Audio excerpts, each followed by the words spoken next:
Hey, what's up, everybody? Welcome to the next episode of OneMicNite, the podcast that brings you stories of artists and people on their personal journeys, helping to guide, answer questions, and motivate you in life. My name is MarcosLuis, and I want to thank you, everybody, for listening and sharing and subscribing to this podcast, because we have so many interesting and great people that are helping the community and tackling social issues. So please keep sharing these, keep subscribing. Tuesday is the day.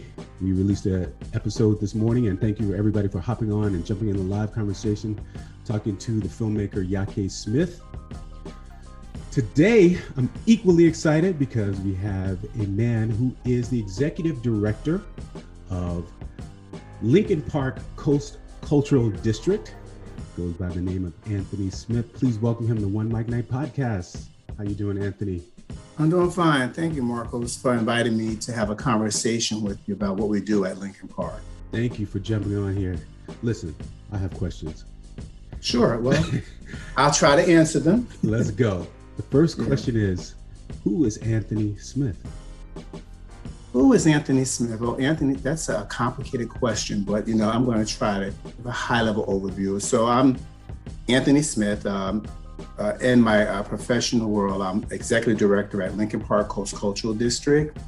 It's a nonprofit in the city of Newark, historical Lincoln Park District, and our work is a hybrid of community economic development and the arts. So we have social justice, arts, ecos lens over how we're looking to restore the broken ecosystem that is in Lincoln Park and created mostly due to the years of disinvestment in our Black and Brown community. Personally, Anthony Smith is a native Newarker, that happens to love this project that I'm working on. It's a passion project for me because I love Newark. Went through Newark Public Schools, went to college and here in the state of New Jersey, studied abroad. But I like this community because Newark is a bedrock of so much rich culture and just a host. It's like it's a microcosm. Newark really is a microcosm of the world. You can find every nationality, every kind of food choices right here in the city of Newark. We've had this lens over us, or this filter around us, due to the unrest and the riots that happened in '68 in Newark. And Newark is one of the last cities that were part of the riots that really is experiencing a renaissance. It's funny to say that because it's over 50 years ago, and to last year feel like I was too young. I was born in '65, so when the riots was happening, I'm sure I was not aware of it. Right. Yeah. Not consciously anyway. But can just imagine that now I would never thought in my lifetime that we will still be almost at the same place. That's incredible, isn't it? And I've had this conversation before because, we, with the events that happened last summer in 2020, it's almost sparked a whole new, revolution, to use the word lightly and literally. It has. Yeah. We're almost at the same place that we were back in the 60s. Yeah. For me, which is absolutely wonderful, it was absolutely wonderful. I was at the time of COVID happening, pandemic, along with the social justice unrest. It gave me a time to pause. Not too many times in life you get it. I was forced. Mm-hmm. The universe, God forced us to pause, right? But I had to rethink. My organization actually was started by many folks, but particularly one in particular is the late Amiri Baraka. So it always was about music, arts, and social justice. Gotcha. I think that over the years, and trying to sustain the organization, we mission drift and we kind of moved away from the mission a little bit. But this experience that I just experienced took me right back to who we are supposed to be. So it was an epiphany. So I'm so excited to be able to have a conversation about it's okay to be Black. That's right. It's okay for me to support and advocate for Black and Brown people. It's incredible. You're right. We're at almost an awakening, another awakening. I mean, awakening, it's been going on exactly. for a long time, but we're at an awakening because here we sit on the day that they're going to give the verdict of the George Floyd trial. We don't know what's going to happen, right? Yeah. And I've been following the trial. I don't know if you've been watching it. It's been, I tried, but I can't and too deeply because it stirs up too many emotions and feelings for me. Right. Not that I'm trying to push it to the side. I'm just not really prepared to be in that space like I was last year. Right. Because it will kind of, it could kind of channel me into a different place, right? So I don't want to go there right now, but I'm very cognizant what's happening. You know, I listen to MSNBC and watch. I get a quick 30 minutes of what's happening, then that's enough for me. That's enough. You know, but I'm not, so because of historically what has happened in these trials like this, and we had the people who were testifying and giving support to basically what happened, doesn't mean that it's going to be a guilty charge. Right. And so I'm not really that comfortable to say that, to expect that that's what's going to happen. Right. You know, however, being a Black man, growing up in the hood and having the experience with police throughout my life, I understand. I don't have any young children, but for parents who have young Black boys, it's challenging because I mean, my mother still calls. Now I'm 55 years old. My mother calls and want to know if I don't hear from her in a day or two. She want to know, is everything okay with me? Right, because she's not sure what's going to happen. She's not sure. Yeah. She's not sure what the encounter is going to be. Absolutely, and I say this all the time. Every Black man has had an encounter with the police. Mm-hmm. Every Black man has a story with the police in some way, shape, or form. You know, before I moved to New York, which was back in '96, I lived in Chicago. That's where I went to college and school. I lived on the north side of Chicago. So the neighborhood that I lived in, mostly white, you know, most of the people of color live on the west side and the south side. So almost every day when I walked into my apartment, which was a condo, you know, I would get the police rolling up beside me, slowing down to see what I'm doing in the neighborhood, you know, and sometimes literally ask me, what are you doing over here? Mm-hmm. You know, we've all had an encounter with the police in that form. And it's not. Yeah, right. So I think that so traditionally, because of our experience in that space, mm-hmm. It makes us very suspect and not comfortable thinking that we're going to have justice. Right. Okay, so absolutely. You know, and that's a big word, justice. So I believe, though, the one thing that moved me the most, and I won't belabor the issue, is to see everyone. I think the pandemic, people had slowed down, so was able to pay attention, because people was talking about people not paying attention, it's just news, right? They paid attention, and for them to see it, the energy that came from it was just so overwhelming that the country will never be the same. Never. never be the same. So that helped me to form my views about the work we're working on in Lincoln Park. Lincoln Park is a nonprofit organization. Like I said, social justice, the arts, and community economic development. So we have a three-tier prong where we deal with community advocacy, engagement, and empowerment. That's under one umbrella. We're what we call a fulcrum for economic development. What do you do under that umbrella? Like some of the things. So we facilitate, and we also partner and manage, and I don't want to say oversee, but we guide the economic development that's happening in our community. Mm-hmm. We have to facilitate relationships in our community, and we typically partner now with developers because we have our boots to the ground and we have the social capital that we bring to the table that really helps to make it a strong deal. And also, as the designated developers of the community, we have an understanding of what's in our neighborhood plan. So we don't want just everything coming into our neighborhood. We want to have control, some sense of control over what's happening. Under the pillar of arts and culture initiatives, We produce the Lincoln Park Music Festival that many people are aware of, that includes jazz, gospel, house, hip hop, and everything in between. Mm-hmm. We've been doing it for the last year would have been the 15th anniversary, but we called it 14.2 because we want to go live 15. I like that. This year will be a hybrid experience that will be some virtual, some invitation only, light attendance, outdoor events where we can have more control, but we'll do something. And then next year in 2022, which officially would be 17 years, we'll go 15 live.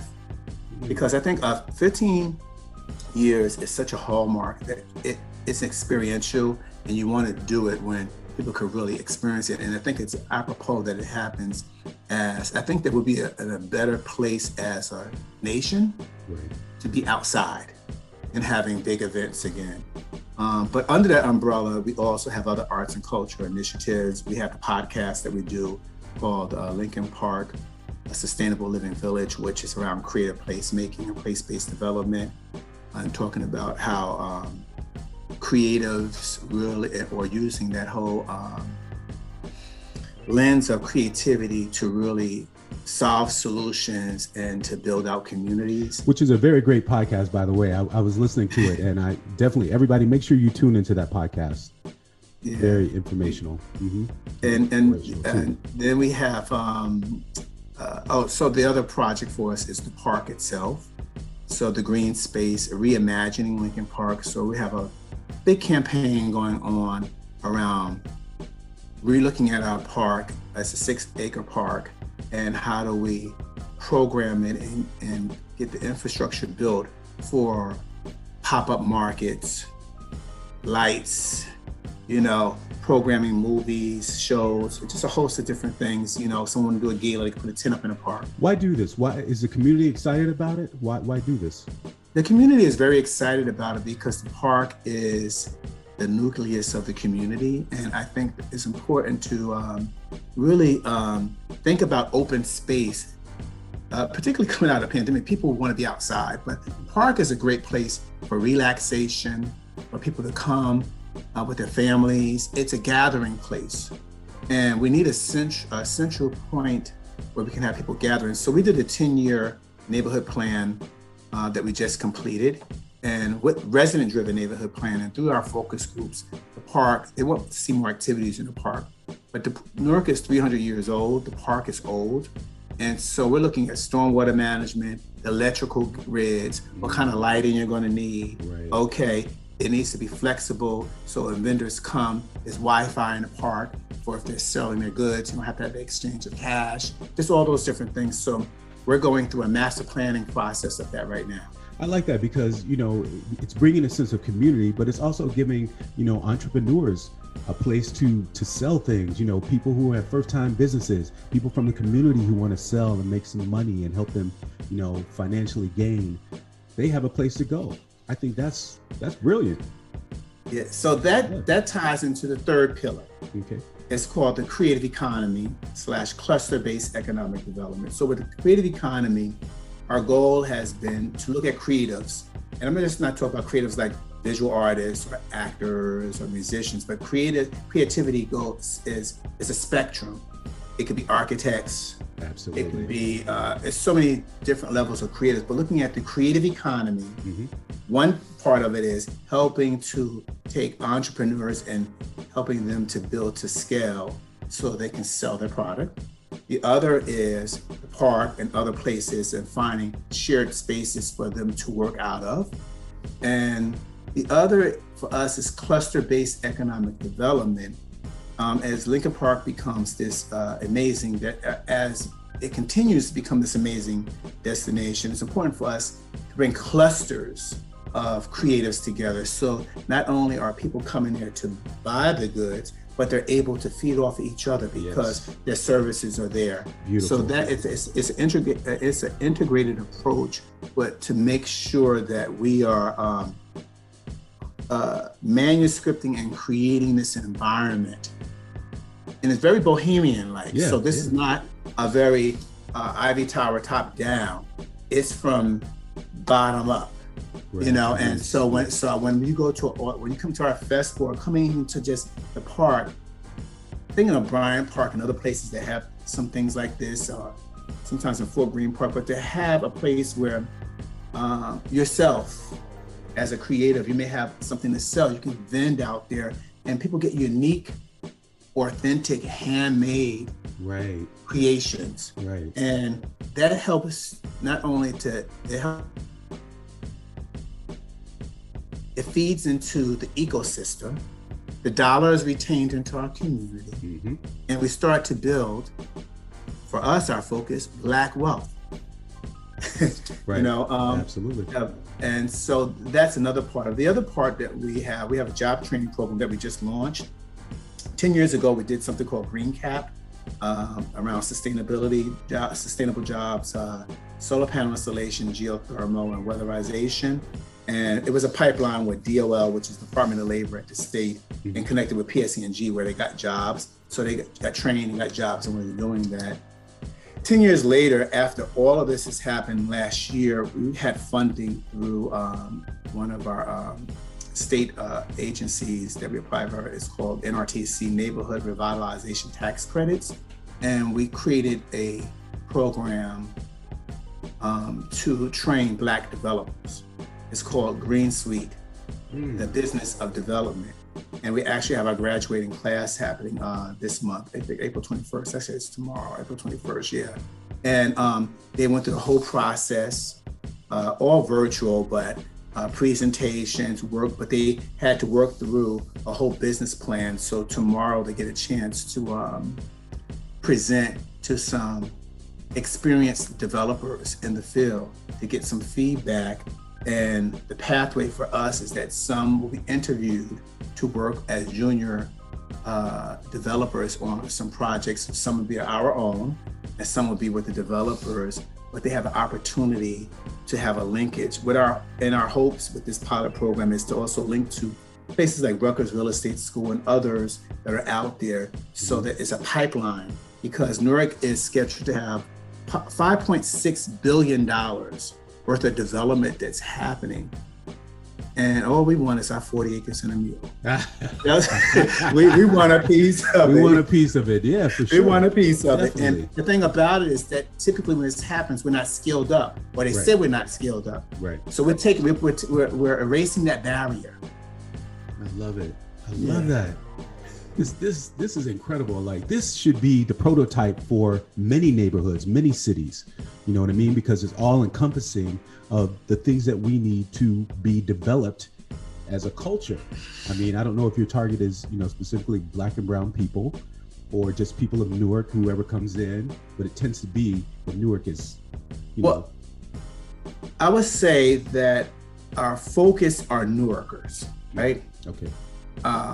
And overlaid with Black and brown folks, because that's the constituents in which are in our catchment area, right? So that's who we're looking at. But it's about Newarkers and giving Newarkers opportunity. Now, I would like to just say this to you, that all of this sounds amazing. Right. It ain't easy. Right. Okay, so be clear. Yeah. We've Who had are some of the people that are helping you out, and the sponsors, So we have TD Bank, Valley National Bank, we have Horizon, Blue Cross Blue Shield, Prudential, and some of our projects, we have PSE&G, Verizon, we have other developers, we have Verizon. Right. Verizon is a part of this. The city of Newark is a big partner with everything that we're doing. We have right now our developers, Baldwin Equity and Hanini Development, but we have a plethora of other strategic alliances and partnerships, like with Rutgers and other entities around the city of Newark. So being a small nonprofit, or just a small business, a nonprofit is a business, and so what we realize is that you have to create strategic alliances and the right partnerships, right? Yeah. So that you can execute your mission and vision, but also have the resources you need. Absolutely. We are really, our community was so depleted of resources and not having the amount of resources we need to do, we have to do, you're always trying to, so I'm the best, I would say, at strategic partnership alliance. Okay, we have our missions are aligned. Okay, we could do this. That's a collective impact move, right. And the work gets done. It works. And the reason why I asked you that is because I wanted to give a shout out to those people, because these are the businesses we need to support, because they're supporting us. And that's why I asked you that. So two of our legacy, and I'll go back to them, our legacy partners, Prudential Foundation from the start has been there for us. Dodge Foundation has been there. Victoria Foundation. They have foundations right here in the city of Newark, and PSC&G. But the city of Newark has been the biggest cheerleader and partner for us. We've been evergreen through 3 administrations, but we've always have been the right project to support because it's about the people. Right.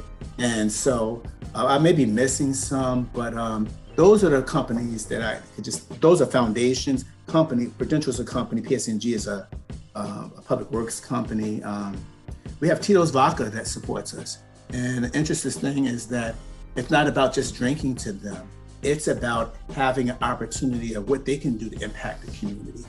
And so understand that people have, you could drink, but you also could drink socially, but you also can get funding to help to make a change in the community. Make a change. Yeah. That's definitely it. So what I was leading to before, and I'll be real quick with, is that this is not an easy place to be in when you're sometimes I feel like you're standing alone and you're advocating to get resources and do your job. Early on, we were soaring. We built over 100 units of housing, been the best in community engagement and arts and cultural initiatives. And congratulations on that. I mean, that's a huge feat. Housing people, that's a huge feat. So congratulations. It is, and it's about affordable housing. And we're looking at affordable housing, but not at the place. So people have a negative connotation about affordability in housing. Yeah. Everyone needs housing. Right. So we're not talking, affordable doesn't mean that people don't work.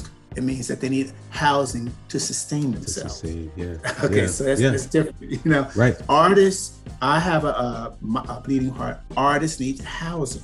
Right. They need workspaces. Right. And all those things. So that's, what I advocate for. And just a small thing I was going to say, that the hard part of this, like in 2008, we had a market crash. Right. And that's why we mission drift. And it was tough out here, and trying to make it work. And we had to deal with a lot of sometimes debt and negotiation and all these different things. But, staying slow and steady works, and having good this is a relationship-based business. Yeah, sure now, is. We don't use them no more, but what I say is that what used to be said to me, you're as good as your Rolodex. Right. Yes. We don't use Rolodex no more, right, but what I'm making is that it's relationship based, and that's how it works.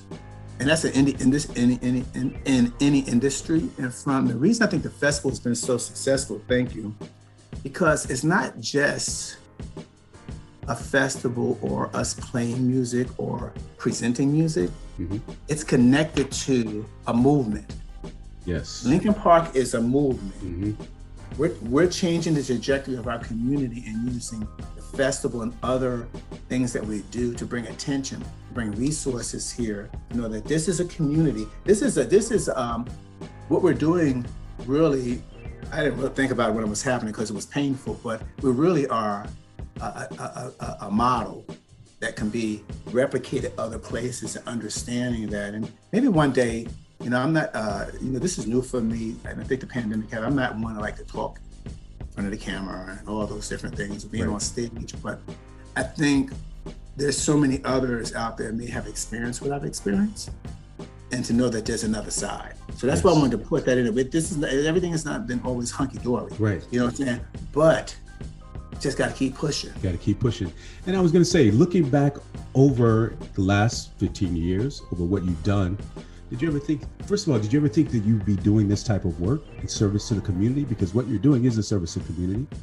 Yeah, not necessarily. So my background, MBA, and I have a specialization in pharmaceuticals. I was in the pharmaceutical industry and early in my career, in my early 20s. But it was a little too sterile for me. I didn't feel fully self-expressed. And so everybody thought I was crazy. I got out, cashed in my monies, got me a Jeep Wrangler, and I went cross country and moved to New Orleans because I always had an affinity for New Orleans.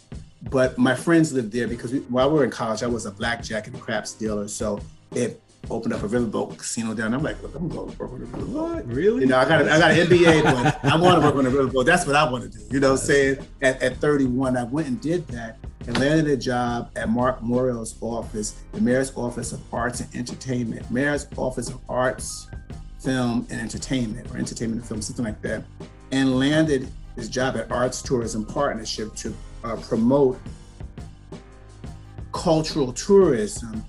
But in tandem, I was working in this office and got a chance to work on the first Essence Music Festival, New Orleans Jazz Festival, at the 25th and back in the day. So that shaped, in New Orleans, shaped my prism of how I saw. It just was this bust open. So I like that.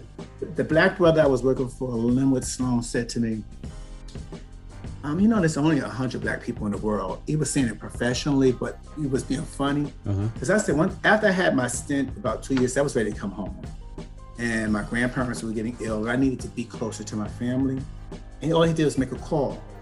Called Stephanie Hewley and Philip Thomas, who were vice presidents of NJPAC that was getting ready to open up. Called them, you have one of your native sons ready to come home. Y'all should give him a chance. So I came home. Philip made me volunteer before they hired me. I volunteered, you know what I'm saying? And then I got the job and I opened up NJPAC. That led me to a host of, so it's all about this connection leads to this connection. Right. Do something else. I was going to say, there's no shame in volunteering at all, because that moves you down, you know what I mean?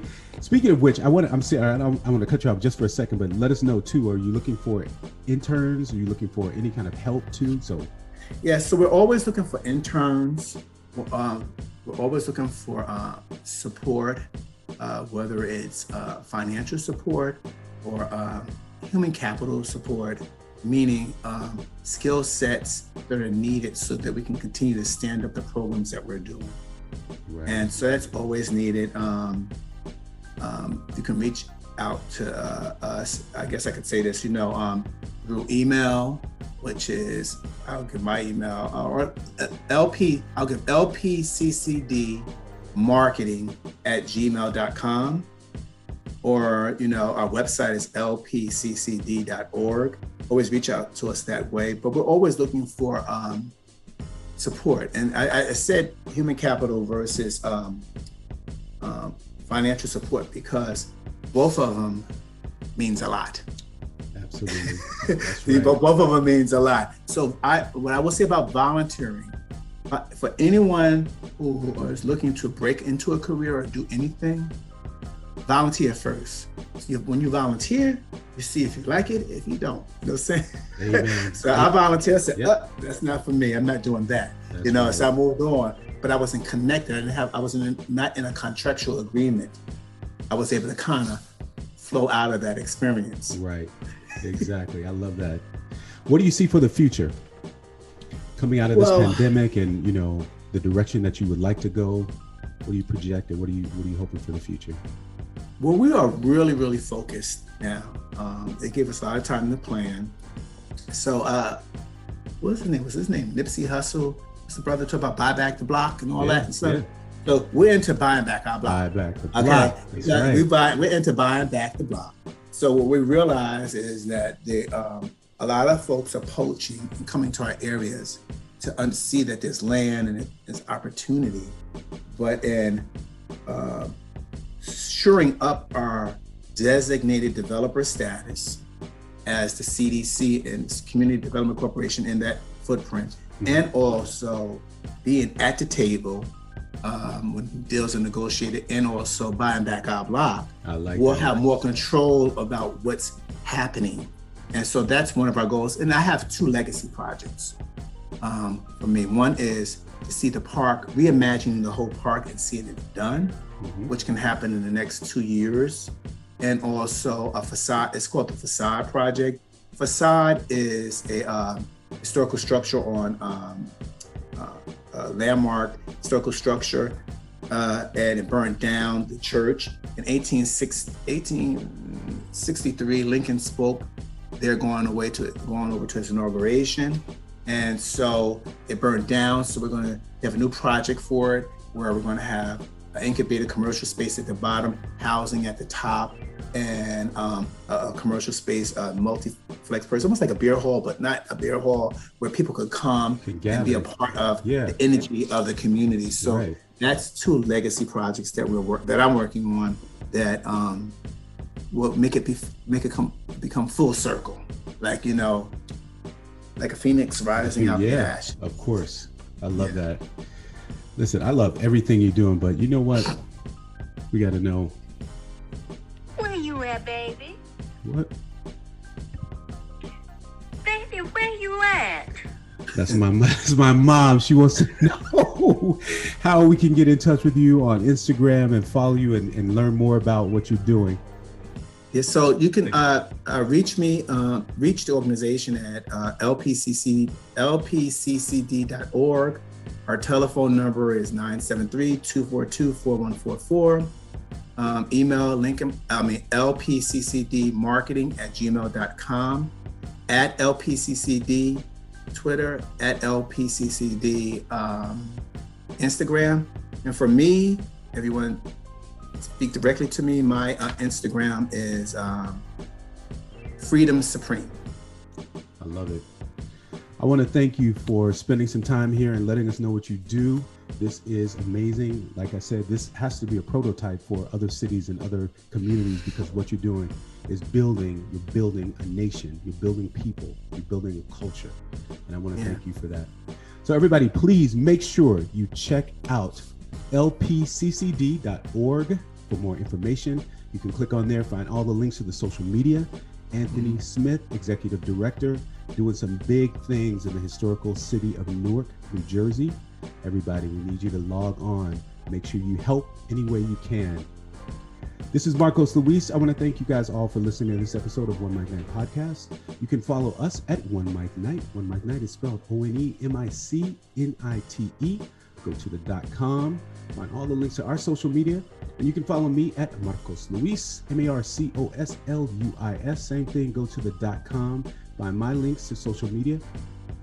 Please share, download, and subscribe to these episodes. Got a lot more episodes coming up with amazing people like Anthony Smith. Thank you guys for all tuning in. We're out.